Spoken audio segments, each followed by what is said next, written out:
Assalamualaikum warahmatullahi wabarakatuh dan salam sejahtera.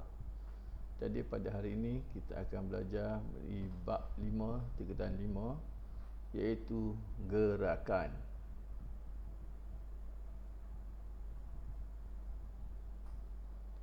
Lima 5.1 iaitu menganalisis gerakan kenderaan di darat. Apa itu gerakan kenderaan di darat? Kenderaan di darat terbahagi kepada dua, iaitu kenderaan tanpa enjin. Yang kedua ialah kenderaan dengan enjin. Kita lihat apakah jenis kenderaan tanpa enjin dan kenderaan dengan enjin berserta dengan contohnya. Kenderaan tanpa enjin ialah kenderaan yang tanpa menggunakan enjin, iaitu contohnya ialah basikal. Kenderaan dengan enjin contohnya kereta, bas, lori dan motosikal. Struktur dan prinsip operasi kenderaan berenjin. Enjin ialah mesin yang menukarkan tenaga kimia, iaitu daripada bahan api kepada tenaga kinetik untuk menghasilkan gerakan. Enjin ialah mesin yang menukarkan tenaga kimia daripada bahan api kepada tenaga kinetik untuk menghasilkan gerakan. Jadi bahan api yang biasa kita gunakan untuk kenderaan berenjin ini iaitu petrol dan diesel. Walaupun ada NGV iaitu gas dan sebagainya. Enjin petrol dikelaskan sebagai enjin pembakaran dalaman. Enjin petrol terbahagi kepada dua, iaitu enjin petrol 2 lejan dan enjin petrol 4 lejan. Bagi enjin petrol 2 lejan, dia ada 2 lejan, lejan atas dan lejan bawah.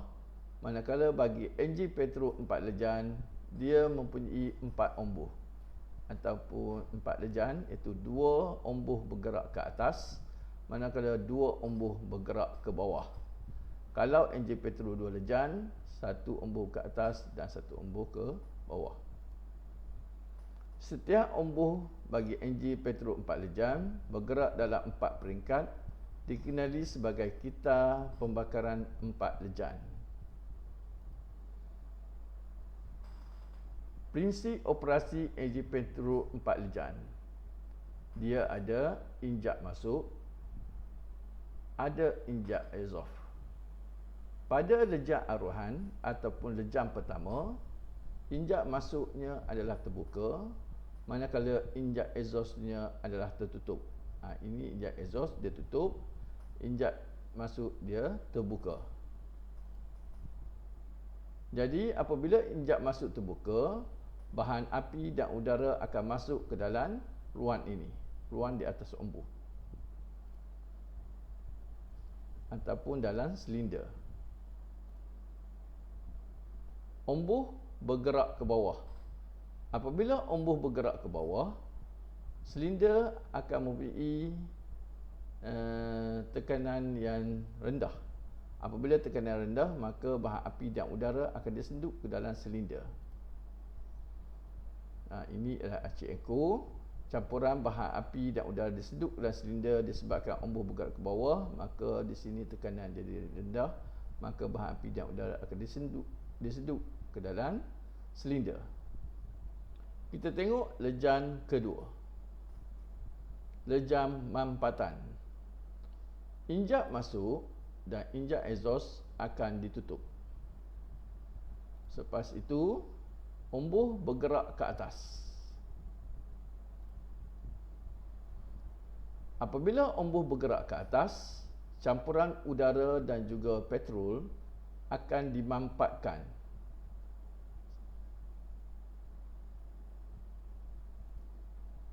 Okey, kita tengok lejan ketiga, lejan yang ketiga. Kedua-dua injak tertutup. Di sini kita ada palang pencucuh. Ombuh bergerak ke bawah. Palang pencucuh akan menyalakan campuran bahan api dan udara. Jadi selepas mampatan, maka palang pencucuh akan menyalakan campuran bahan api dan udara, menyebabkan gas panas mengemban. Ini akan menolak ombuh ke bawah. Ini ialah lejan kuasa. Minta maaf, ini bukan lejan exhaust, ini ialah lejan kuasa. Lejan yang keempat ialah lejan exhaust, di mana injak masuk tertutup, injak exhaust terbuka. Ombuh bergerak ke atas, dia akan menolak asap keluar melalui exhaust. Ombuh bergerak ke atas, menolak asap exhaust keluar dari silinder melalui injak exhaust yang terbuka. Okey. Jadi dalam satu kitaran kita ada 4 lejan, iaitu lejan aruhan, lejan mampatan, lejan kuasa dan lejan exhaust. Ini ialah contoh bagi kitaran lengkap bagi lejan semua. Okey, lejan pertama lejan aruhan, lejan kedua mampatan, lejan ketiga kuasa dan lejan 4 adalah lejan exhaust. Ini ialah contoh enjin petrol 4 lejan, macam mana dia berfungsi. Jadi kalau kita tengok pada peringkat yang ketiga, palang pencucuh akan mengeluarkan bunga api. Dan cuba anda lihat dari segi injap ini. Pada peringkat pertama, injap ini akan terbuka. Pada peringkat yang keempat, injap exhaust akan terbuka. Pada peringkat lain, kedua-dua injap adalah tertutup.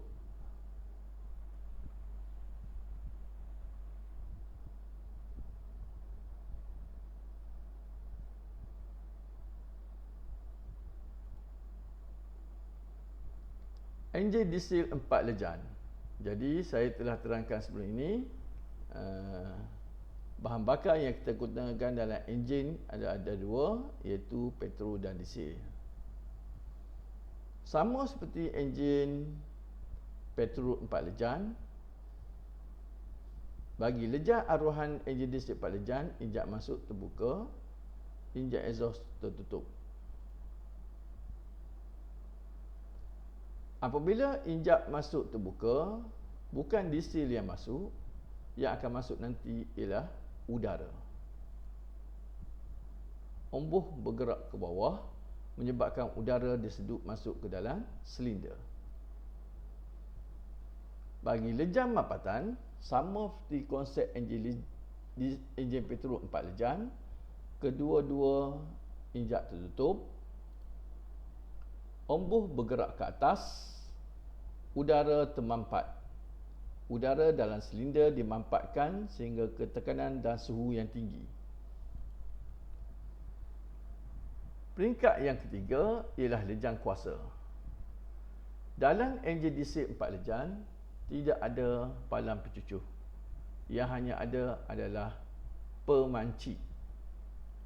Jadi pada peringkat yang ketiga, pemancit minyak akan menyeburkan minyak ke dalam udara panas yang telah dimampatkan tadi. Ombuh bergerak ke bawah, diesel disuntik ke dalam silinder, suhu tinggi dan silinder menyebabkan pembakaran campuran diesel dan udara melalui injection ataupun pemancit, menyebabkan ombuh bergerak ke bawah. Lejan exhaust, injak masuk tertutup, injak exhaust terbuka. Ombuh bergerak ke atas, dia akan menolak wasap keluar melalui injak exhaust. Jadi ombuh bergerak ke atas, menolak wasap exhaust keluar daripada silinder. Jadi kita lihat dari segi prinsip operasi enjin diesel 4 lejan. Jadi perbezaan di antara enjin diesel dan enjin petrol, enjin diesel ada pemancit, enjin petrol mempunyai palang pencucuh. Dari segi konsep injap, dia adalah sama, dan ombuh pun adalah sama. Jadi ini ialah kita tengok dari segi operasi enjin diesel 4 lejan.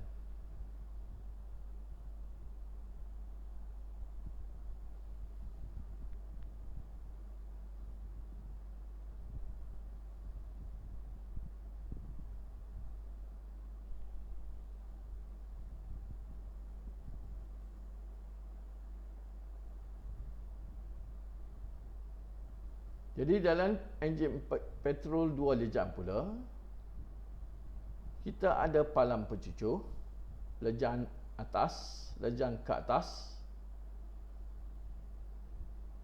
kebuk pembakaran, omboh bergerak ke atas, salur exhaust tertutup, petrol dan udara masuk ke dalam silinder.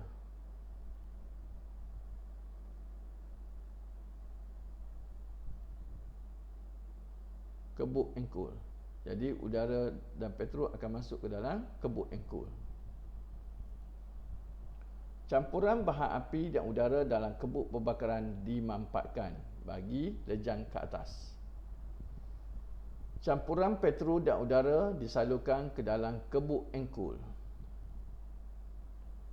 Bunga api palang pencucur menyalakan campuran dalam kebuk pembakaran. Ini ialah lejang ke bawah. Ini ialah kebuk pembakaran. Salur exhaust tertutup. Wasap. Salur masuk tertutup. Omboh bergerak ke bawah. Itu kebuk engkol. Petrol baru dan campuran udara dalam kebuk engkol mengalir masuk ke dalam kebuk pembakaran. Wasap exhaust disikirkan melalui salur exhaust. Ini ialah dari segi prinsip operasi enjin petrol 4 lejang.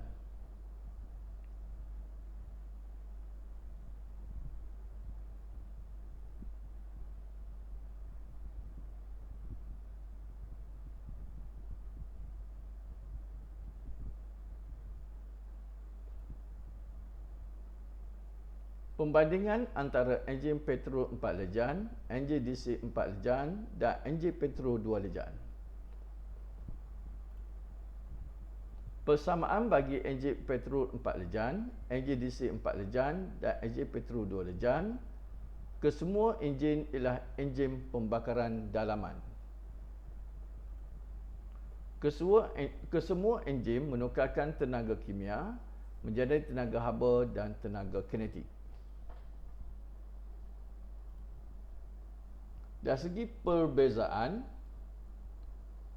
menggunakan palang pencucur bagi enjin petrol 4 lejang, semasa lejang aruhan, campuran petrol dan udara yang disedut ke dalam silinder, kurang kuasa dan kurang cekap, kurang pencemaran, petrol dan udara masuk dan gas exhaust keluar melalui injap. Pembakaran 4 lejang digunakan oleh kenderaan ringan, contohnya kereta dan van. Bagi enjin diesel 4 lejang menggunakan pemancit minyak, hanya udara disedut ke dalam silinder semasa lejang aruhan.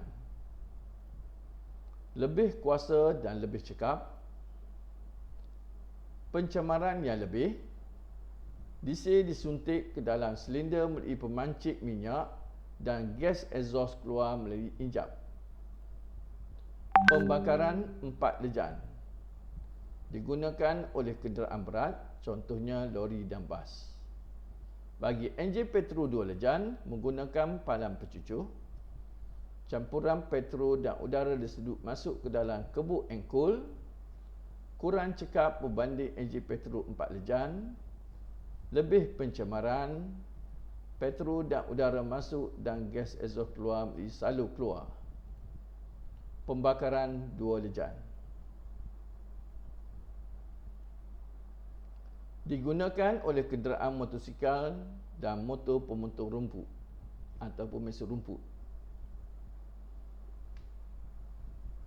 Sekarang kita lihat hubungan antara struktur dan operasi enjin dan penggerakan kenderaan. Okey, di sini kita lihat ada tayar. Di sini ialah ada ganda. Ini ialah kebuk pemacu. Kebuk pemacu menggerakkan ganda yang akan menggerakkan roda. Ini ada gear di sini. kebuk engkol, ia memindahkan pergerakan kebuk engkol ke kebuk pemacu. Kita ada ombuh. Ini yang kita lihat ombuh. Di sinilah berlakunya 4 lejan. Pergerakan ombuh ke atas dan ke bawah menggerakkan kebuk engkol. Jadi daripada ombuh ini, dia akan menggerakkan kebuk engkol. Kebuk engkol akan disambung pada gear. Gear akan disambung kepada kebuk pemancu. Dan kebuk pemancu akan disambung dengan garda untuk menggerakkan roda. Menganalisis konsep laju, halaju dan pecutan.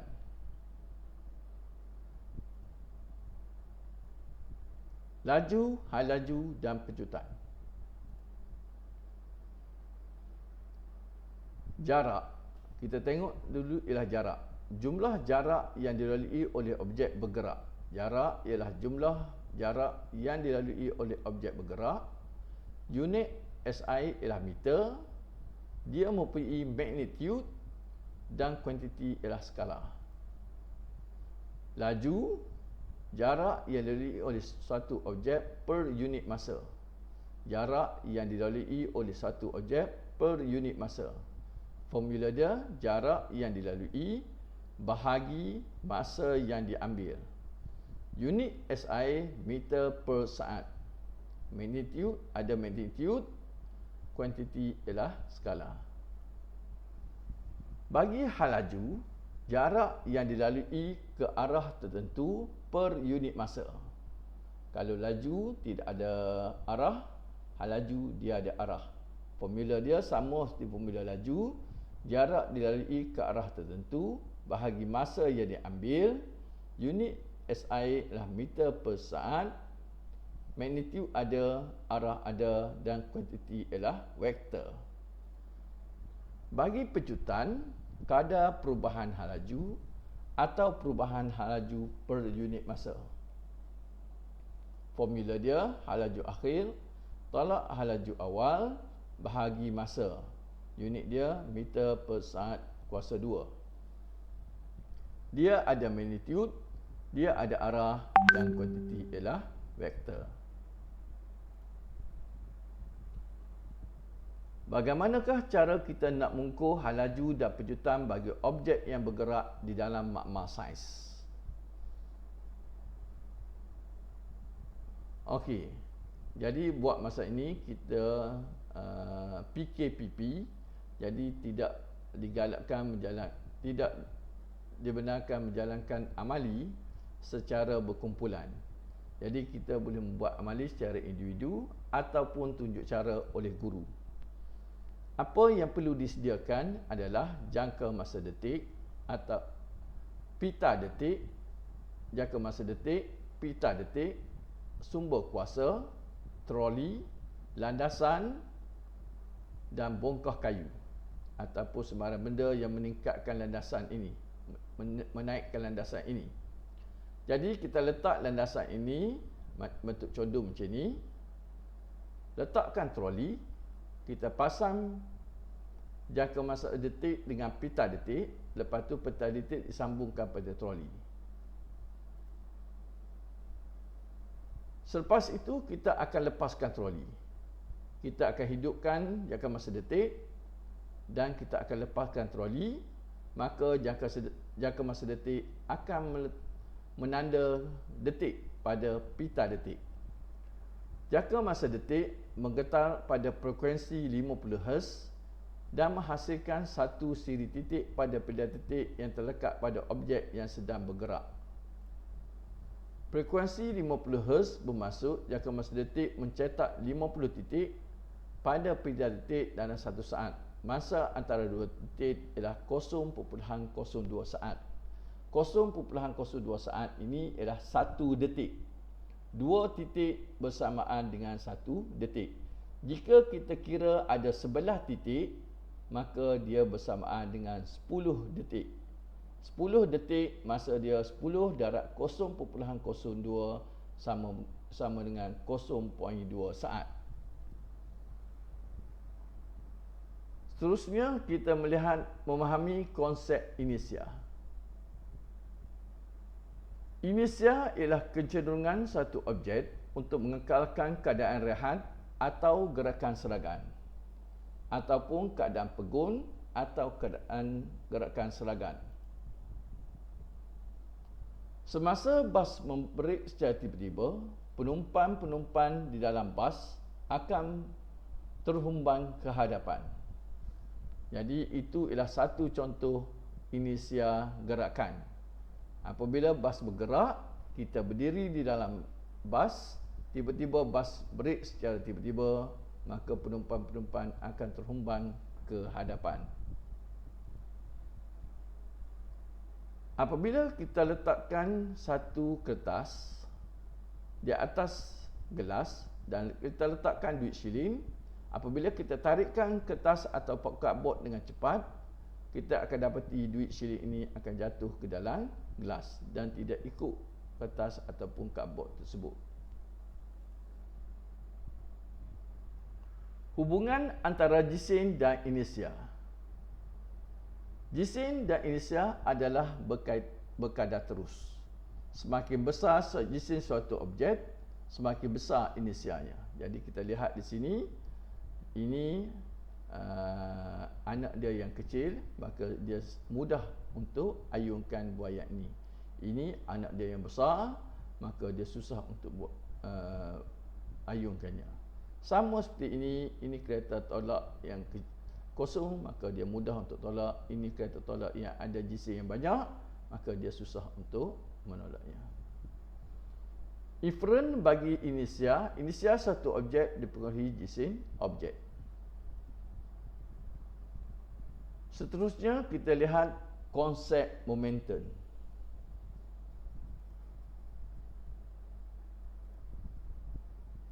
Momentum adalah jisim darat dengan hal laju. Momentum ialah jisim darat hal laju. Unitnya ialah kilogram meter per saat. Apabila jisim meningkat, kadar momentum juga akan meningkat. Apabila hal laju meningkat, momentum juga meningkat. Ini bermaksud jisim dan momentum berkadar terus, hal laju dan momentum juga berkadar terus. Prinsip keabadian momentum. Tanpa kehadiran sebarang daya, jumlah momentum bagi dua atau lebih objek sebelum pelanggaran adalah sama dengan jumlah momentum selepas pelanggaran. Jumlah momentum sebelum pelanggaran adalah sama dengan jumlah momentum selepas pelanggaran, di mana kita akan abaikan sebarang daya yang ada dalam pelanggaran tersebut.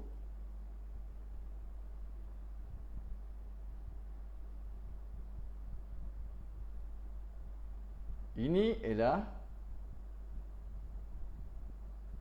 jisim kereta, hal laju kereta campur dengan jisim van, campur dengan hal laju van, sama dengan jisim kereta campur hal laju akhir kereta, campur jisim van, campur dengan hal laju akhir van.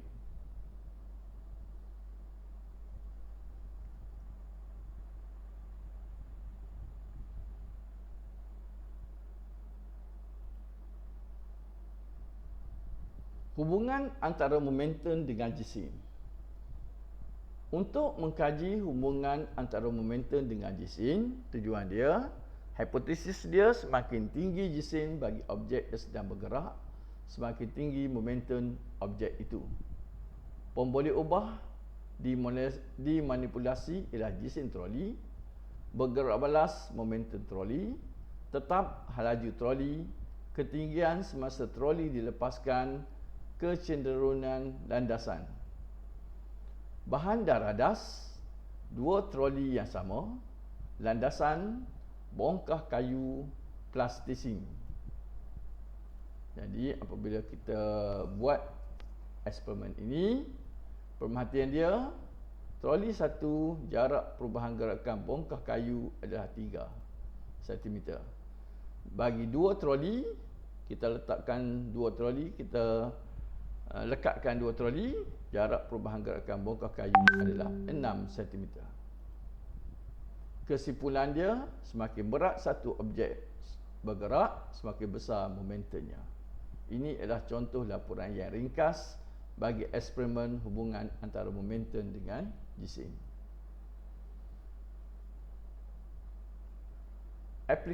Aplikasi momentum dan inersia dalam bahagian keselamatan kereta. Tempat rehat kepala. Melindungi leher penumpang jika kepala tertoleh ke belakang semasa kereta dilanggar dari belakang. Melindungi leher penumpang jika kepala tertoleh ke belakang semasa kereta dilanggar dari belakang.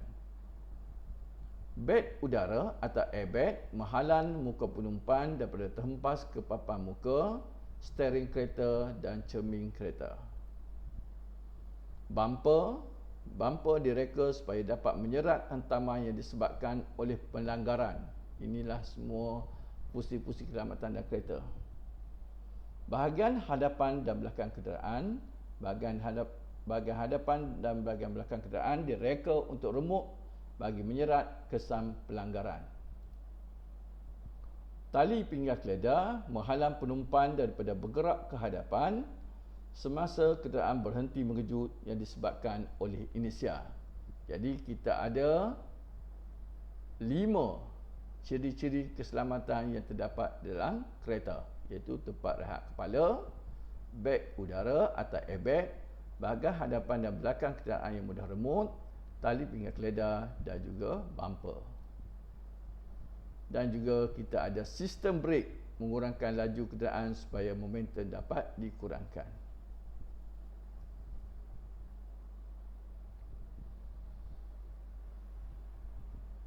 Sekarang kita lihat dari segi konsep tekanan.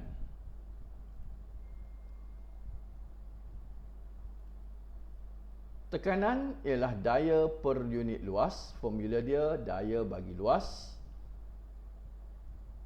Unit bagi tekanan ialah Newton per meter persegi ataupun Pascal.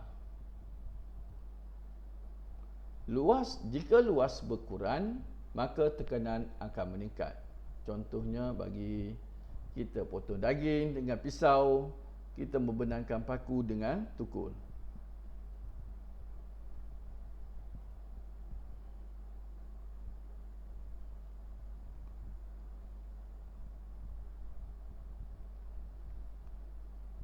Jika luas meningkat, tekanan berkurang, contohnya tayar lebar, beg dengan pemegang yang luas. Jadi aplikasi tekanan rendah dalam kehidupan harian iaitu kita memotong sayuran atau daging dan kita masukkan paku ke dalam kayu. Tayar lebar bagi kenderaan berat, ini ialah bahagian belakang lebar bagi sebuah beg. Hubungan antara tekanan, daya dan luas permukaan. Tekanan boleh ditambah dengan menambahkan daya yang bertindak ke atas permukaan atau mengurangkan luas permukaan bersentuhan. Tujuan untuk mengkaji hubungan antara daya dan tekanan. Hipotesis: semakin besar daya yang bertindak, semakin besar tekanan yang diberikan pada permukaan. Pemboleh ubah dinominasikan ialah GC bongkah.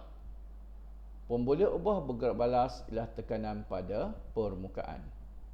Pemboleh ubah tetap ialah saiz permukaan bongkah yang bersentuhan, ketinggian semasa bongkah dilepaskan. Pemerhatian: bongkah kumpurum, kedalaman lekuk pada presisin adalah lebih dalam. Bongkah kayu, kedalaman lekuk pada presisin adalah cetek. Kesimpulannya, bagi luas permukaan bersentuhan yang sama, daya yang lebih besar akan berikan tekanan yang lebih besar pada permukaan.